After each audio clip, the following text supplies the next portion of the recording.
자, 넥스틴입니다. 반도체 넥스틴. 자, 이 넥스틴은 앞에서도 설명을 드린 바가 있죠. 이게 반도체 쪽에서 좀 자기 분야에서 아주 독보적인 위치를 가지고 있는 종목들을 쭉 설명을 드렸지 않습니까? 그 앞쪽에서 예를 들어서 뭐 여러분들이 충분히 아실 만한 종목으로는 여기 이오 테크닉스 같은 종목들도 있고, 자, 그리고 그죠?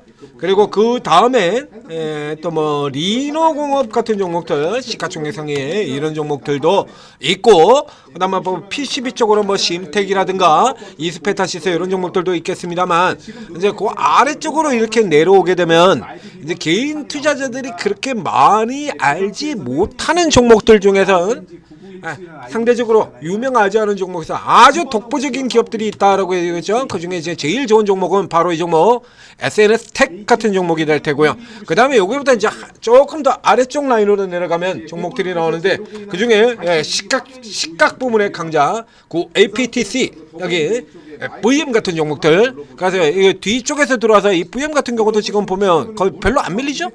고가에서 밀리는 게 별로 없습니다. 그러면 여기 저쪽에 앞서서 이제 유명한 종목들인 이 심텍이라든가 뭐 테크인 같은 종목에는 주가가 아주 개박살이 나버렸죠. 이 심텍이 22%가 밀려 있어요. 그런데 이게 VM 같은 종목들 같은 경우는 이제 상대적으로 뒤에서 출발을 해서 들어와서 아직까지 이런 흐름들, 이 추세 강세 자체가 그대로 이어지고 있는 거고요. 이 VM보다 한 발 더 늦게 출발할 종목이 있죠.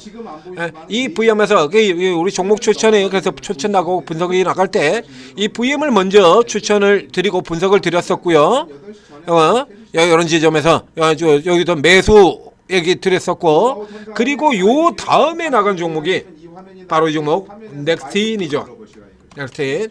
그래서 이 넥스틴의 경우에는 이거는 지금 섹터로 보거나 뭘로 보거나 이거 지금 못 올라가는 게 이상한 종목이 돼요. 이건 이 넥스틴이 뭐하는 회사냐라고 하면, 그래서 이 종목을 설명드리면서 여러분은 잘 모르시겠습니다만 이 종목이 얼마나 유명한 종목이냐라고 하면, 자, 이거 코스닥에서 반도체 기업 중에서요, 되게 우리 지수가 이제 앞선 정부에서 이 밸류업 지수라는 거 만들어냈었지 않습니까?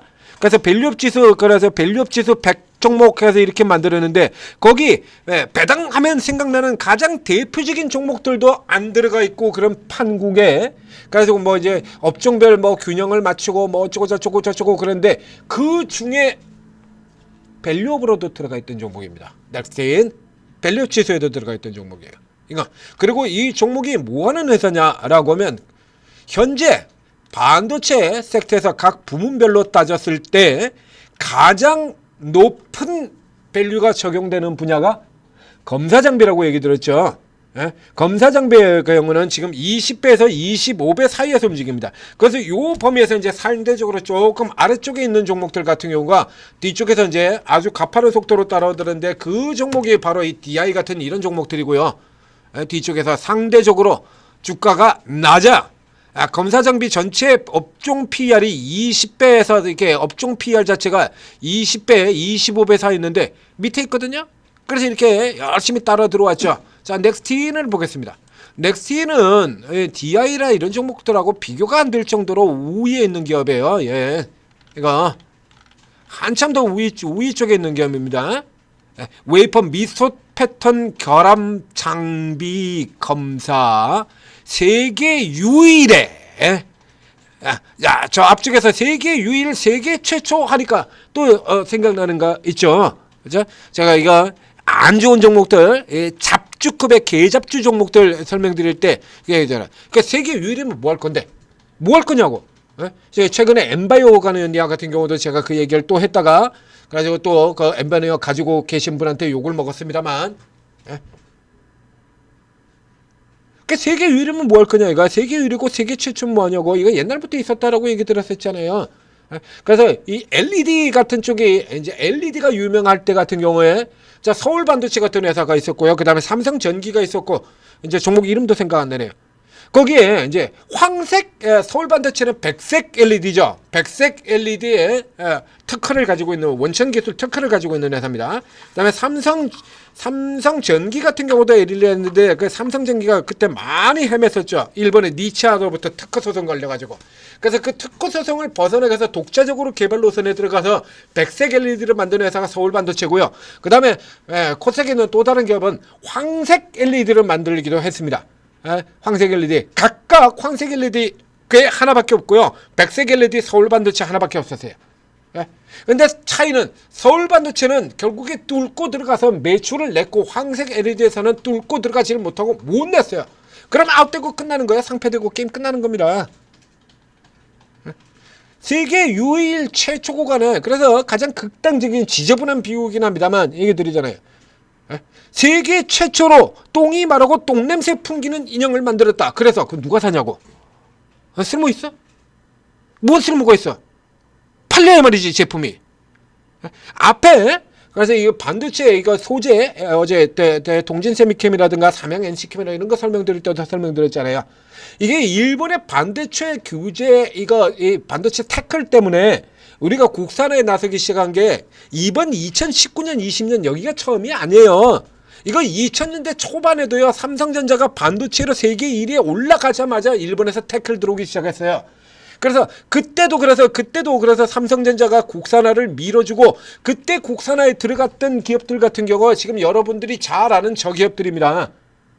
원익 IPS라든가 이런 기업들이에요. 그리고 반도체 소재에서는 솔브레인 같은 회사들 이런 회사들이 그때 국산화 성공하면서 크기 시작한 회사들이에요. 그러니까 이런 흐름들이 중간에 4, 5년 단위로 주기적으로 여러 번 있었습니다. 근데 이건희 회장이 살아있을 때는 그래서 어쨌든 샤바샤바 해가지고 끝내버렸죠. 선대로 이어져부터는 일본 인맥이 있었으니까. 근데 이제 이건희 회장이 없던 다음에 재용이는 그게 안 되거든. 그래서 재용이가 일본 들어가서 물 먹고 들어오고 난 다음에 그때 제가 전해드린 얘기였죠. 우리 이 훌륭하신 이 제드래곤이 생긴 것과 다르게 뒤끝이 아주 장난 아닌 사람입니다. 그래서 저렇게 일본에서 먹고 들으면 선대 이건희 회장 같은 경우는 결국에 도로 일본하고 손잡아버린 바람에 반도체 국산화에 들어갔던 이 회사들 같은 경우가 크게 성장을 못했는데 오히려 도로 일본으로 가버렸으니까요. 훨씬 싸거든요. 일본께. 그런데 우리 제드래곤에게는 이 뒤끝이 장난이 내려가지고 현재 국산화 차고 있는 이 제품들을 채택할 가능성이 있습니다. 이렇게 설명을 드렸었죠. 이렇게 같은 경우도 그런 거예요. 그래가지고 이렇게 해가지고 세계 최초로 뚫고 들어와서 얘는요 이게 침투를 하고 있는 회사입니다. SNS텍이라든가 이런 회사들 같은 경우에 국산화해가지고 실제로 국산화해서 침투 못하면 끝이죠. 국산화해가지고 침투돼서 들어가죠. 매출이 계속 이렇게 늘어나고 있고요. 그리고 여기 이 회사 같은 경우도 세계 유일이라는 타이틀을 달고 있기 때문에 처음서부터 각광받는 종목이었어요. 얘가 처음서부터. 그래서 이 종목이 그래서 반도체 대표로 밸류업 지수 같은 데 포함되는 데는 다 이유가 있다라는 얘기죠. 다 계획이 있고 다 이유가 있는 겁니다. 자, 그래서 이 케이스 같은 경우도 그래서 쭉 올려 들어갔다가 반도체 메이저 종목들하고 똑같잖아요. 올해 조금 이제 실적이 좀 까졌어요. 까졌다가 그래서 바로 내년에 되면 다시 사상 최대 매출 그리고 이익은 이제 최대로는 못 들어갑니다. 내후년 들어가면 이익도 최대로 들어가게 되는 거죠. 그래서 여기 이제 일시적으로 까졌던 부분들 같은 경우가 주가가 이제 이미 다 반영이 다 끝났잖아요.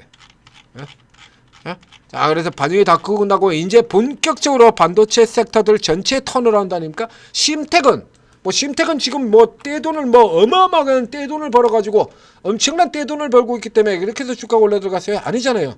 향후 나아질 거 이제 바닥 다 지나고 이제 턴어라운드 데려 들어갈 거자 이거 기대가지고 오른 거 아닙니까? 한미 반도체는 지금 실적이 나빠지고 깨져요?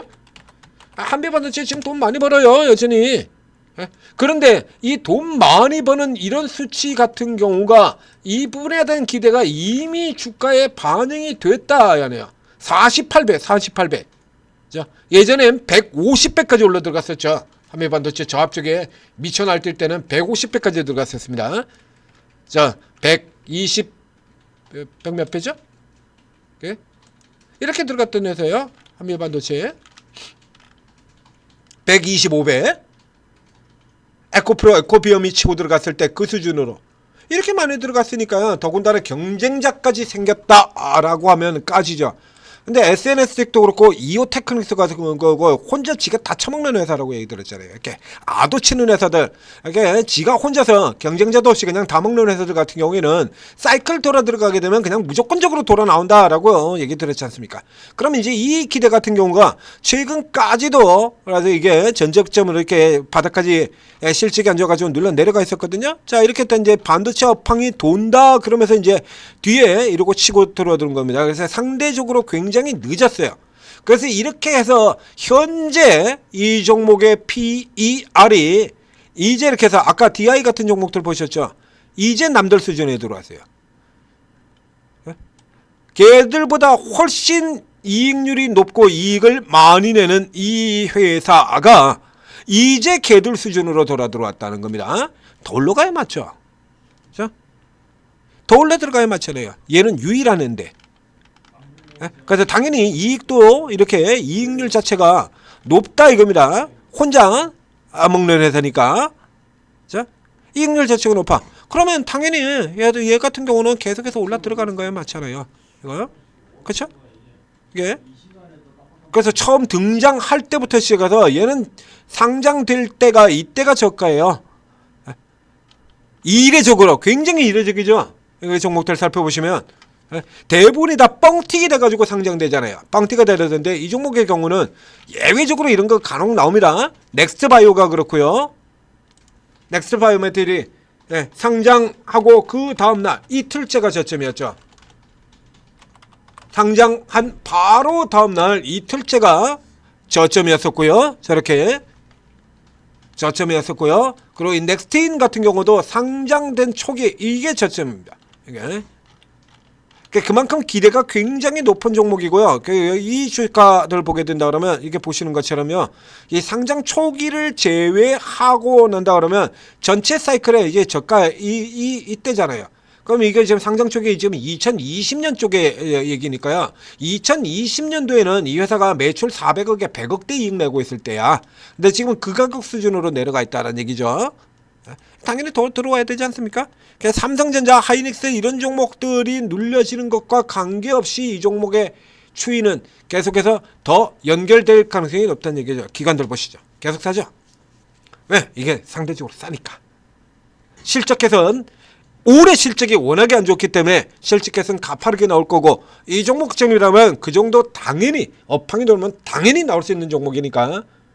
이제 개인들은 다 털려가지고 이제 누적치 다 털려가지고 마이너스가 있고요. 그거 지금 기관이 다 잡아먹어 들어가고 있죠. 이거 수급만 봐도 결과 뻔하지 않습니까? 개인들 다 따돌렸잖아 이제.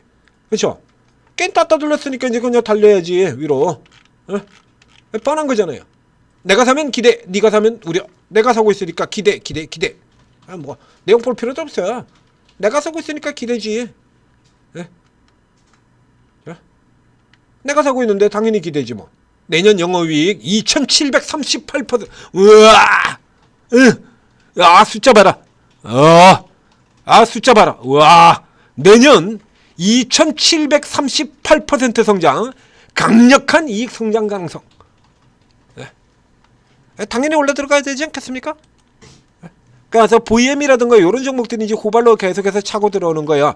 그리고 반도체 소재 쪽 라인 종목들, 그리고 아직 덜 오른 요런 쪽의 종목들, 이슈 종목들한테 밀려가지고 못 올라오고 있던 애들, 요런 애들이 이제 차례 뭐 저기 반도체 소재주, 뭐 동진, 뭐 삼양 NC캠, 뭐 솔브레인 하는 이런 쪽에, 그 다음에 중국주 주성 엔지니어링 하고 요런 종목들 같은 경우 앞선 사이클에서 그렇게 크게 빛을 보지 못한 요런 종목들이 이번 사이클에서 이제 상대적으로 앞서면서 나가는 흐름들을 보일 것이 이렇게 보인다. 그래서 지금 여기 설명드리고 있던 종목들 요런 같은 경우는 역시 마찬가지 위로 따라가실 필요는 없습니다. 알아서 눌러줍니다. 알아서 눌러주니까 이건 누르는 거 그냥 받아서 들어가시면 돼요.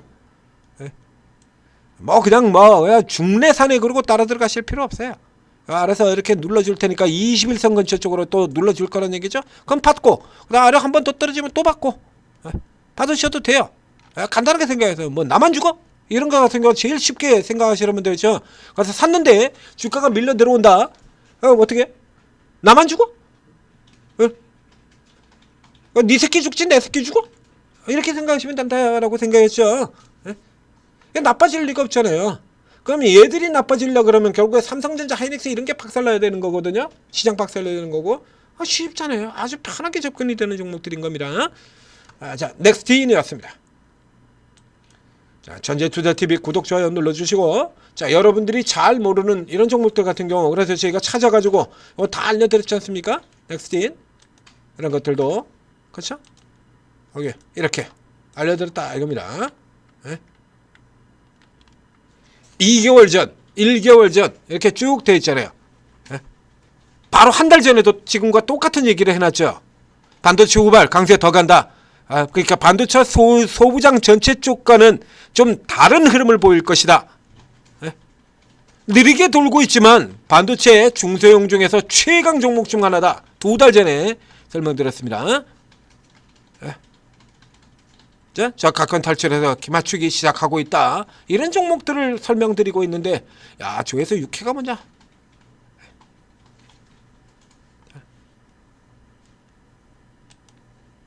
이런 거 찾아드린다는 얘기예요. 오르고에 들어오시면 또 오르고에는 25분의 전문가분들이 각자 자기 특기 분야들이 있죠. 이런 특기 분야에서 또 이런 종목들을 발굴해가지고 매수 포인트, 매도 포인트 다 찾아가면서 여러분들한테 이익을 내드리고 있습니다. 자, 오르고 들어오셔서 도움 받으시고 성공 투자하시기 바랍니다.